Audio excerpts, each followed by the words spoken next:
তুমি আবার বলো না আরে স্টেটাটা ছয় হলে না দাও হাত বলে বল করেন যাবে না আমার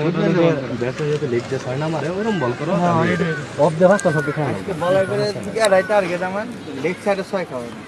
স্ট্রেট খাও অফ দিয়ে খাও সমস্যা নেই লেগ সাইডে ছয় খাও বালা ব্যাটসম্যান নামতে দুইটা হোয়াইট না অফ দিয়ে তো কেউ হোয়াইট সমস্যা নেই এটা জায়গায় বল করলে এমন কোনো ব্যাটসম্যান নাই খেলবে কি যেন অবস্থা ভাই জঘন্য অবস্থা কিন্তু আমরা রান আমরা হয়ে গেছে ঠিক আছে সবাই টুকটাক স্টার্টটা একটু খারাপ হয়েছিল পরে কিন্তু ভাই রিকভার হয়ে গেছিল ঠিক আছে আজকের স্কোরটা চোখ বন্ধ করে দাঁড়ায় থাকলে 150 হয় একেবারে মনে হয় রান না হয় তাও 150 হয় কিন্তু আমরা তাও করতে পারলাম না যাই হোক আমাদের যত হয়েছে করতো ঠিক আছে এখন আমার কথা হচ্ছে বোলিংটা ব্যাপারটা হচ্ছে ভাই অনুরোধ কেউ উইকেটের জন্য বল করে